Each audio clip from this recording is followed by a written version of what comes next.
एक दिन उड़ाने से तंग आकर के नंदरानी यशोदा ने कहा कि लाला, अगर तेरे ऐसे ही उड़ाने आते रहे तो सत्य कहती हूँ, मैं तो को जो ताजी ताजी रोज माखन निकाल करके अपने हाथों से खिलाती हूँ, वो अपने घर में ताजी ताजी माखन खिलाना मैं तो बंद कर। कन्हैया मोटे न करके बोले, मैया तू माखन नहीं खवावेगी, हम तो मट्टी खाएंगे। माखन नहीं खवावेगी तो हम तो मट्टी खा लेंगे। कैसे पेट तो भरना ही है, पेट तो भरना ही पड़ेगा। मैया ने कही, ना ना लाला तू मट्टी मत खाइयो, मैं तो रोज ताजी ताजी माखन खवाऊंगी।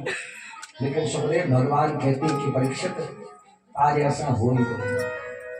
क्या हुआ कि एकदा क्रीडमानस्ते रामद्य गोपदारका कि कृष्णो मृदं भक्ष्यतवान् इति मात्रे निवेदयन्। राज भगवान मिट्टी के घर बना बना करके खेल रहे थे, ब्रह्मांड घाट पर पहुंचे हैं और मिट्टी के घर बना बना करके प्रभु खेल रहे हैं। और खेल ही खेल में मेरे गोविंद ने इतना बड़ा एक मिट्टी का ढेला उठाया, ने देखा, हल्ला मचा दिया। बोले नहीं लाला, लाला ने माटी खाई, लाला ने माटी खाई, माटी खाई। बलराम जी को खबर मिली, बलराम जी ने कहा लेकर के चलो मैया के पास, शिकायत करो मैया से। सबने ग्वाल वाल पकड़ करके लाए और मैया से आकर के कही, बोले मैया लाला ने आज माटी खाई है। मैया को क्रोध आया। मैया ने कहकर डांटू नहीं तो बिगड़ जाएगा। मैया ने एक हाथ से लाला को कान पकड़ा और एक हाथ में चांदी की छड़ी लेकर के आई और बोली, चौरे उर्मी मरकट बंधु बंदरों के यार कि कसमान मृदमदान तात्मन भवान भक्षितवान वदन्ति तारकाहेते कुमारास्ते और मरकटबंधु बंदरों के यार, तेने मट्टी खाई, मट्टी खाई तेने? कन्हैया सिर हिला रहे हैं, बोले मैं खाई। अच्छा, ये तेरे सभी सखा कह रहे, तेरी पूरी मंडली कह रही है तेरे मट्टी खाई है, और तेरे बड़े भैया, तेरे दाऊ भैया कह रहे हैं तेरे मट्टी खाई है। कन्हैया ने भैया ने कान छोड़ियो गयो, बेचो कोई नेक छोड़ दे मैया। मैया ने जैसे कान छोड़ो, कन्हैया दौड़ करके गए और बलराम जी के बगल में खड़े करके बोले, अच्छा तो हम भी अब मैया से कह दे रहे कि मैया जी दाऊ भैया तो भांग को गोला खा गया। बलराम जी समझ गए, बोले जा की पिटाई बात में होगी, पहले अपनी है। तो तुरंत भैया से बोले, भैया मेरे सामने तो लाला ने मट्टी खाई ना है और पीछे खाई हो तो मुझे बताओ ना, दो टुक बना कर दिया। भैया बोली मेरी तो समझ में ना आया, नहीं अभी कह रहे हो आप खुद ही मैंने कर रहे हो, अब मैं खाऊ की बात नहीं मानूंगी। बोले लाला तू ही साची साची बता, तेने माटी खाई क्या नहीं खाई? मैं काऊ की बात नहीं मानूंगी लाला, अब तेरी बात मानूंगी, तू साची साची बता, तेने मट्टी खाई क्या नहीं खाई? सुखदेव जी महाराज कहते हैं परीक्षित सावधान। बोले क्यों? बोले अब हरिश्चंद्र जी महाराज बोलने जा रहे हैं, केवल सत्य बोलेंगे, सत्य के अलावा कुछ नहीं बोलेंगे। और भगवान ने भी मानो नंदरानी यशोदा के सिर के हाथ पर सौगंध से सिर पर हाथ रख दिया और सौगंध खा के कहा, बोले भैया तेरे सर की सौगंध खा रहा हूं, जो भी कहूंगा सत्य कहूंगा, सत्य के अलावा कुछ नहीं कहूंगा। बोले हाँ तो जल्दी बता। मुस्कुराए हैं और मुस्कुरा करके कहा, बोले मैया कि ना हम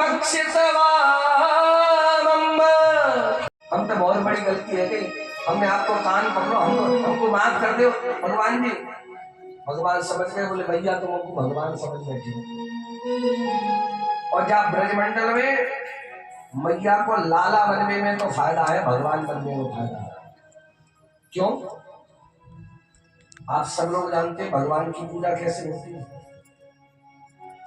बोले मैया के अबे हम लाला हैं, मैया हमको खूब प्यार करे, खूब दुलार करे, खूब लाड़ लड़ावे, खूब दूध पिवावे, माखन मिश्री खवावे, खूब हमारे संग में खेले बतलावे हमसे।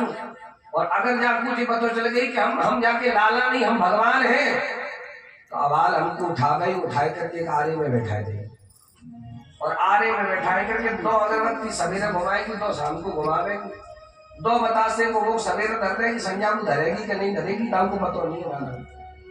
संध्या को भोग लगेगा भी कि नहीं लगेगा कोई पता नहीं है। 6-6 महीना तक एकादशी के व्रत करने पड़ेंगे। हाँ होता है कभी कभार ऐसे घरों में, हमारा कई घरों में 6-6 महीने तक भोग ही नहीं लगता। बोले जो हमारे भगवान बनने में फायदा नहीं है, या मैया को लाला बनने में फायदा है। मैया ने भगवान समझ लियो, तुरंत वैष्णवी माँ में आवाज कछु देखो। बोले कहा देखो? बोले लाला मैंने बड़ी बड़ी नदी देखे, पर्वत देखे, नाली देखे, वृक्ष देखे, पहाड़ देखे, फल देखे, पुष्प देखे। कन्हैया बोले ओ मैया तेने सपनों देखो तो और कछु ना देखो। मेरे मोड़े में काय कछु ना है तो फिर तक आंखें देख रहे। गोविंद ने जैसे फिर मुखमंडल खोल करके दिखाया तो मुखमंडल में कुछ नहीं। मैया बोली हम में सपनों ही हो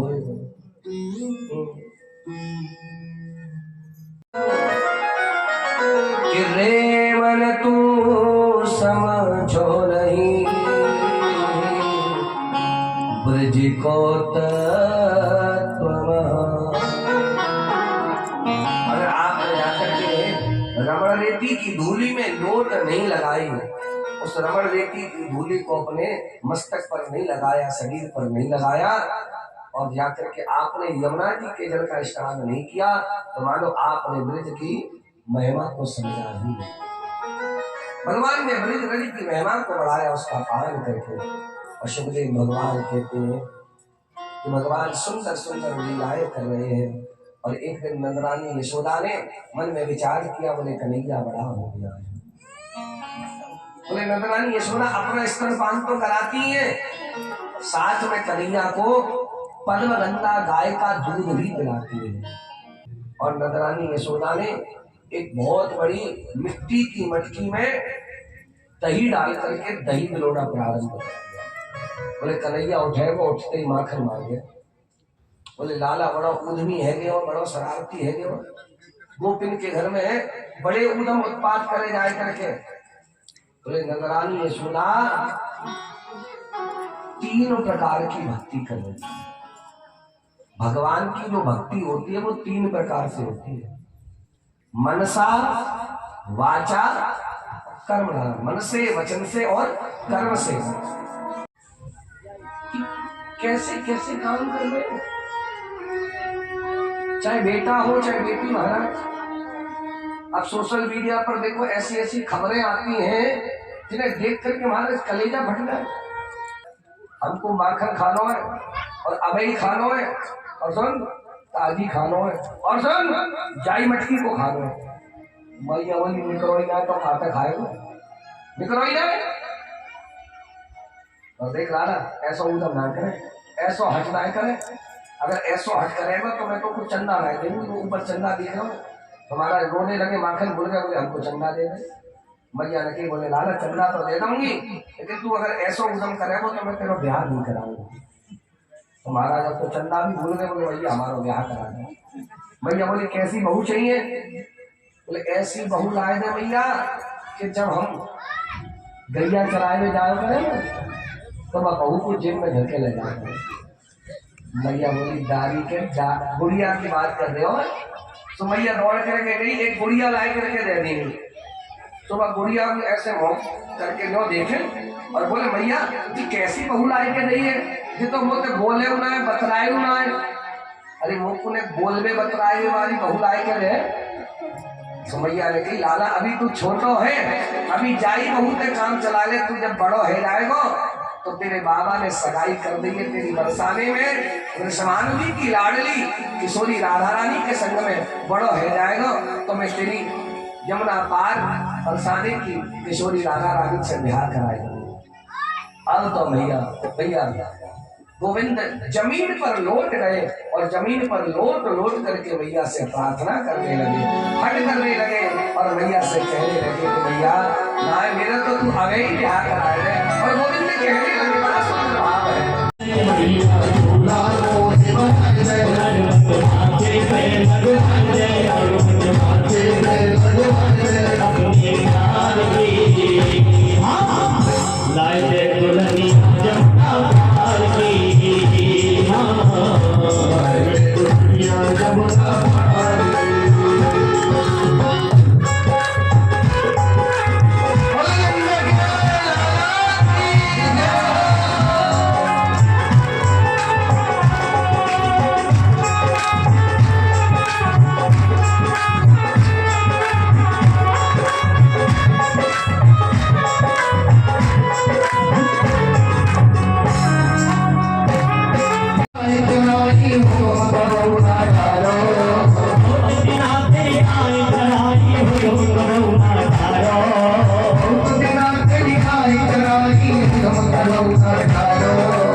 जैसे मैया ने सुनी, मैया बोली हे भगवान वो तू सवेरे से तय कर रखे, कबो माखन मांगे, कबो दही मांगे, कबो चंदा मांगे, कबो बहू मांगे, मेरा तो दूध भर गया पर गंदा गाय को दूध रखो चूल्हे पे। मैया लाला को जमीन पर बिठा करके दूध उठाने चली गई और जैसे ही दूध उठाने गई लाला ने मन में सोची जब मैया को दूध प्यारो लगे दूध प्यारो लगे, क्रोध आने लगा गोविंद को। और कहते हैं गोविंद ने अपने दांतों से नीचे वाला ओठ दबाया और ओठ दबा करके महल के बाहर गए और बाहर से एक पत्थर उठा के लाए और पत्थर लाए करके जा मटकी में मैया दही बिलो रही भाई, मटकी में लाए करके जो मारो तुम्हारा मटकी पूरी फूट गई, पूरे आंगन में दही दही फैल गई।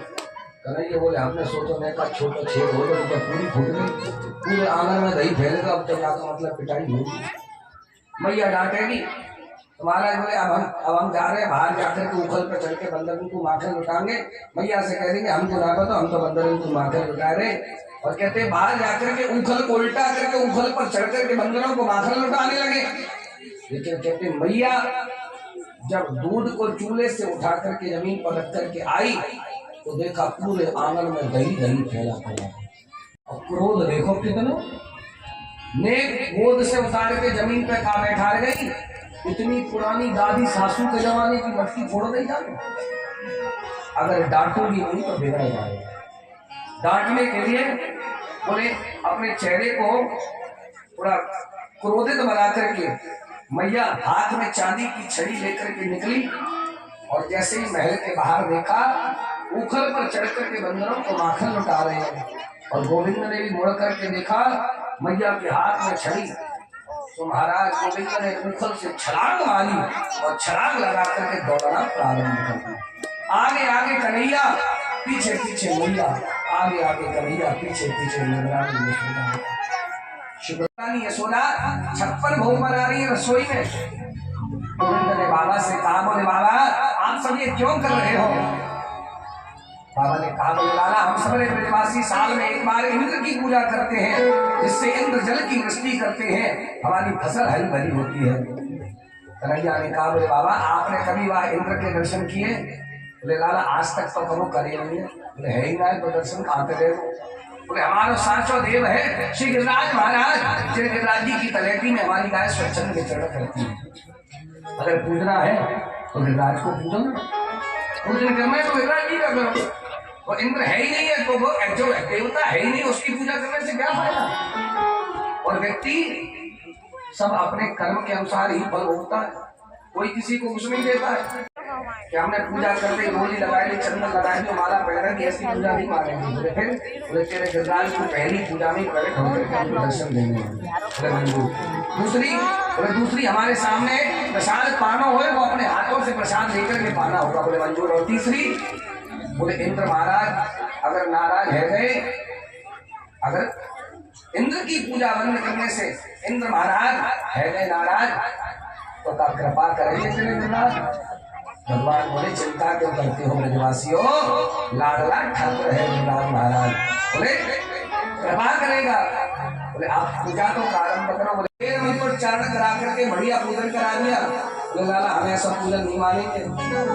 बोले गिरिराज को प्रकट है दर्शन देने होंगे। तो बोले पहले परिक्रमा लगा लो महाराज। महाराज परिक्रमा लगा ली नहीं। मैं आचार्य जी से निवेदन करूंगा कि हमारे मुख्य यजमान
Okay.